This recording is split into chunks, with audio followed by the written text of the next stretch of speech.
All right, so today on Explain This to Me, we're going deep, deep into the world of abstract art. That's right, abstract art. The kind of art that uses shapes and colors and lines to create something that doesn't necessarily look like anything you would recognize in the real world. Yeah, it's a visual language you know all about feeling and expression. Okay, so help me unpack this. Yeah. So I was reading that abstract art. It didn't just appear out of nowhere, right? Absolutely not. Like it has a history, a story. Yeah, its roots go way back to the 19th century. Okay. Movements like Romanticism, Impressionism, and Expressionism really lead the groundwork for it. Okay, those names are familiar, but how do they fit into this story of abstract art? Well, think about the Romantic painters. Okay. Like John Constable or J.M.W. Turner. They were all about capturing nature. Okay. You know, the raw emotion of it. And their paintings were full of movement and drama, pushing boundaries of what was considered acceptable art at the time. Yeah. I can see how that energy and pushing boundaries could lead to more abstract ideas. Exactly. Yeah. And then you have the Impressionists, Okay. like Camille Corot. Okay. They were obsessed with light, Got the it. way it dances on objects. Their brushstrokes got looser. Yep. They weren't as focused on tiny details. Yeah. It was all about the overall impression. Oh, so it was more about the feeling Exactly. that a scene gave you, more than like a photograph. Precisely. And then there's this fascinating painting by James McNeill Whistler. Okay. It's called Nocturne in Black and Gold, The Falling Rocket. Okay. And this piece really prioritizes visual experience over accurately depicting the objects. And it caused quite a stir because it was so different from what people were used to. It sounds like things were starting to shift in the art world. They were. Yeah. What happened next in this journey towards abstract art? Things took off in the early 20th century Goy? with Fauvism and Cubism. Those names ring a bell. Give me a refresher. Okay. What were they all about? So Fauvist artists, Uh-huh. like Henri Matisse, Yeah. they loved bold colors, even unrealistic colors. Okay. They wanted to evoke emotion and move away from realistic depictions. Okay, so it was like color and feeling. Yeah, burst of color, Okay. feeling on a canvas. We were throwing out the rule book. They were What about Cubism? Cubism. Now, that was pioneered by artists like Georges Braque and, of course, Pablo Picasso. Yeah. They broke objects down into geometric shapes, Okay. almost like they were examining them from multiple angles at once. Okay. So it was a very fragmented, abstract view of the world. So they were playing with form and perspective in a totally new way. They were. That sounds pretty revolutionary. It was revolutionary. Yeah. Fauvism and Cubism were huge. Okay. They really set the stage for what we consider the birth of abstract art. So when did we officially cross that line into like pure abstract art? Yeah, when did they ditch the recognizable subject matter? Well, historians often point to the years 1909 to 1913 as this pivotal time when artists were experimenting Yeah. with creating art that wasn't trying to represent anything specific from the real world. Okay. It was all about pure form and color and emotion. It must have blown people's minds. Oh, it did. So who are some of the names from this period? Well, there's Wassily Kandinsky. Okay. He's often credited as the first artist to create a truly abstract painting. Wow. His piece Untitled, First Abstract Watercolor from 1913 is a great example. Okay. And there's František Kupka. Okay. His work Amorpha Fugue en deux couleurs from 1912 was also groundbreaking. Wow. So they weren't just random splashes of color though, right? No. They were carefully composed, okay. using form and color to evoke specific feelings and ideas. Wow. So it was a new language. New language. Wow. What happened after that? Well, you had new movements like the Russian avant-garde. Okay. The Russian avant-garde. Yeah, and many artists in this movement embraced what was called constructivism. Constructivism. What's that? Constructivists believed that art shouldn't be something you just look at. Okay. It should have a practical purpose Okay. and be integrated into everyday life. So it wasn't just for galleries anymore. Exactly. It had a job to do. Yeah, think posters, textiles, even architecture. Oh, well. But within the Russian avant-garde, Okay. you also had artists like Kazimir Malevich, Okay. who took a very different approach. Oh, okay. He believed in the spiritual power of abstract art. Oh, Malevich. He's the one who painted the Black Square, right? That's the one. Yeah. It's this powerful statement about the essence of art stripped down to its purest form. Wow. Stark contrast to the constructivists. Yeah. But equally impactful. So even within this one movement, Yeah. you have these two, like, drastically different ideas about what abstract art could be. You do. That's fascinating. It is. Where do we go from here? Well, you can't talk about abstract art without talking about music. Music. Okay, now that's interesting. Tell me more. A lot of abstract artists were deeply inspired by music. Okay. Remember Kandinsky? Yeah. He was a musician himself. Right. He believed that just like music, art could communicate emotion, sensations, directly without needing to depict anything concrete. So they were trying to create like a visual symphony, like to give you the same... That's a great way to put it. ...feelings as music. Yeah. Wow. And this connection to music led to some fascinating explorations of spirituality in art. Okay, now I'm really intrigued. Tell me about the spiritual side of abstract art. Well, artists like Kandinsky and Piet Mondrian, they were influenced by mystical and spiritual ideas, particularly from Eastern philosophies. They used geometric shapes and colors as a way to represent universal, timeless concepts, similar to how music uses sound to create its own language. It's like they were trying to tap into a whole other, like, realm of expression. Yeah. Where does this exploration of spirituality in art, where does this lead us next?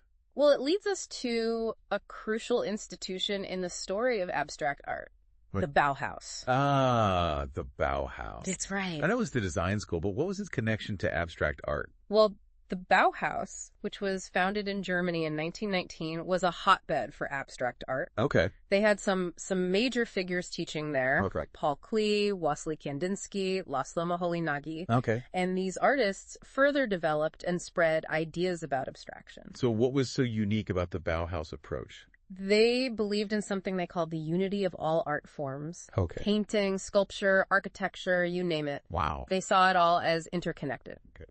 Equally important. Okay. And they also emphasized the connection between art and everyday life. Okay. Believing that art should be functional and accessible to everyone. It sounds like they were ahead of their time in a lot of ways. Oh, they were. Yeah. They had a major impact on the development of abstract art. And their influence continues to this day. So we've gone from Romanticism to the Bauhaus. Yeah. Yeah. What happened to abstract art in the mid-20th century? Yeah. Didn't World War II kind of change the course of art history? It did. The war had a major impact. Yeah. You know, the rise of fascism in Europe forced the Bauhaus to close its doors in 1933. Oh, wow. And many artists, including those associated with the Bauhaus, fled Europe. Yeah. To escape persecution. Of course. And guess where many of them ended up? New York City. That's right. I have a feeling this is a major turning point. It is a major turning point. In our story. New York, in the 1940s, yeah, became this incredible melting pot yeah. of artistic ideas and styles. Yeah. And this influx of European artists, yeah. combined with the energy and innovation of American artists, led to the emergence of a powerful new movement. Okay. Abstract Expressionism. Abstract Expressionism, but that's a story for next time. That's right. We'll have to wait for part 2. Yeah. Okay, well, this has been fascinating. I can't wait to hear more about abstract expressionism. Me too. It's an exciting movement. Okay, so New York City in the 1940s, this fusion of European and American artists, it all led to abstract expressionism. Yeah, abstract expressionism, it was huge. So tell me everything. It really put American art on the world map. Right. Huge canvases. Okay. Bold colors, these really dramatic brushstrokes that just felt so raw and emotional. I can practically see it. Who were some of the major players? Anyone I should know? Oh, yeah. There are a few you can't miss. Okay. You got Jackson Pollock, of course. Okay, Jackson Pollock, yeah. With his iconic drip paintings. Okay. He would literally fling and pour paint onto the canvas. Wow. Creating these mesmerizing webs of color and texture. It was about the physical act of creation. You know, the energy of the artist's gesture. It's hard to believe those weren't just happy accidents. Right. Yeah. And then you have Mark Rothko. Okay, Mark Rothko. Who went in a totally different direction with his large-scale color field paintings. Okay. These weren't about movement or gesture. Okay. They were about color itself, for these vast fields of color that were designed to evoke a sense of awe and contemplation. Wow. Even a kind of spiritual experience. It's amazing how two artists, both working in abstract art, could create such dramatically different work. I know, it's fascinating. Yeah, so abstract expressionism, it was really about emotion, the physical act of painting, pushing the boundaries, what happened next. Did abstract art just fade away after this, creative burst? Not at all. It kept evolving. Okay. In all sorts of fascinating directions. Okay. In the late 20th century, you see movements like minimalism, color field painting, and lyrical abstraction emerging. Okay, so those are all names I've heard before, but I need a little help understanding how they all fit together. Sure. Like, break it down for me. Okay. What were the key ideas behind each of these movements? Well, let's start with minimalism. Okay, minimalist. As the name implies, it was about stripping art down to its bare essentials. Minimalist artists used simple geometric shapes, flat colors, industrial materials, to create works that were all about purity of form. Okay. A kind of intellectual rigor. It sounds very clean, precise, almost mathematical. It was. Donald Judd's a great example. Okay, Donald Judd. He created these box-like sculptures that were all about the relationship between space, form, and material. Okay. And then there's Frank Stella. Okay, Frank Stella. His paintings often featured bold stripes or geometric patterns that played with optical illusions and the viewer's perception of space. So I'm starting to get a sense of the minimalist aesthetic. Yeah. What about color field painting? How did that differ? Well, color field painters were obsessed with color. Okay. They used these large areas of flat, often very vibrant color to create these immersive experiences for the viewer. Okay. The idea was to get you to really feel the emotional and psychological power of color itself. That sounds intense. I can imagine those paintings being pretty overwhelming to stand in front of. They could be. Helen Frankenthaler is a key figure in this movement. Okay, Helen Frankenthaler. She developed a technique called soak stain. Okay. Where she would thin her paints and let them seep into the canvas, creating these luminous fields of color that seem to float on the surface. Okay, and that's so different from like the thick brush strokes. Totally different. Of the abstract expressionists. Yeah, completely different approach. Okay, last one. Lyrical abstraction. Where does that one fit in? Lyrical abstraction was in some ways like a reaction to the starkness of minimalism. Yeah. They wanted to bring back a sense of emotion and personal expression to abstract art. And their work tended to be more fluid, more organic, often featuring expressive brush strokes and a real focus on the interplay of colors. So it was like a return to some of those ideas of abstract expressionism, but with a softer, more lyrical touch. That's a great way to put it. Yeah. Lyrical abstraction was about finding that balance between emotion and form, the personal and the universal. So we've traced this evolution of abstract art from its early roots in movements like Romanticism and Impressionism through Fauvism and Cubism, the birth of pure abstraction, the rise of abstract expressionism, and finally these later movements like minimalism, color field painting, and lyrical abstraction. Right, it's a long history. It's a journey. It is. Abstract art wasn't just a fad. It's like this ever-expanding universe. Absolutely. Constantly pushing boundaries, but we still haven't talked about how to think about it. Yeah, how to make sense of it. Yeah, it can be a little intimidating, to be honest. I know a lot of people feel that way. Yeah. Abstract art can be challenging because there's no obvious subject matter to grab onto, but that's also what makes it so exciting. Yeah. It demands that you use your imagination, that you engage with the work on a much deeper level. Okay, so give me some tools. How can I look at an abstract painting and begin to make sense of it? Like, where do I even start? Well, there are a few different schools of thought on this. Okay. Some people believe that abstract art is a reflection of the world around us. Okay. They see it as a visual representation of how modern life has become increasingly abstract and complex. Okay, so abstract art is trying to make sense of this increasingly abstract world we live in. Exactly. It's like the artist is trying to capture the essence of our modern experience. Yeah. The way we think and feel in this age of information overload and rapid technological advancement. Okay, that's one way to think about it. Are there other perspectives that might help me understand it? Yeah, another interesting perspective comes from the post-Jungian school of thought. The post-Jungian. Yeah. Okay, what's their perspective? Well, they suggest that the development of abstract art was deeply influenced by breakthroughs in science. Okay. Particularly in quantum physics. Quantum physics? Yeah. Okay. Quantum physics was a game changer. It challenged our understanding of the universe. Right. Showing us that reality is not as solid and predictable as we once thought. I can see the connection there. Right. Yeah, so abstract art is kind of mirroring this shift in our scientific understanding of reality. That's the idea. It's like artists were intuitively tapping into these new concepts of energy, field, and the interconnectedness of everything. Yeah, and you see that reflected in the work of artists like Jackson Pollock. Exactly. Whose drip paintings seem to capture that sense of energy and chaos that lies at the heart of the quantum world. Yes, and Mark Rothko. And Mark Rothko, right? Whose color field paintings exactly create this feeling of being enveloped in this vast, boundless space. Yeah. That echoes these infinite possibilities of the quantum realm. That's a great way to put it. So we have these different ways of thinking about abstract art. We do. But at the end of the day, there's no one right answer. You got it. Right. And that's the beauty of abstract art. It's open to interpretation. Okay. It's all about a dialogue between the artist and the viewer. So I can bring my own experiences, emotions, my own knowledge to the table when I'm looking at abstract art.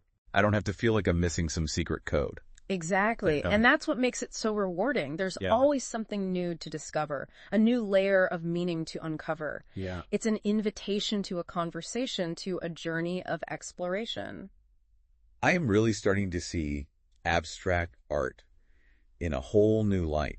It's not just pretty colors and shapes. It's a reflection of our world, our thoughts, our understanding of reality. What an incredible journey this has been. It really has, hasn't it? Yeah, we've seen how it emerged and evolved and how it continues to challenge us today. Absolutely. And we've learned that there's no one right way to approach it. That's right. It's all about engaging with the work, using our imaginations, being open to new ways of seeing the world. I love that. Is there anything else you think our listeners should know before we wrap things up? Yeah, I feel like I could talk about this forever, but we are wrapping up our deep dive into abstract art. It really is a fascinating subject. Yeah, and we've barely scratched the surface. Barely, but I think before we go... Yeah. It's important to remember that the history of abstract art is full of conversations. Conversations? What do you mean by that? Well, artists were constantly responding to each other's work, building on ideas. Yeah. Sometimes even rebelling against what came before.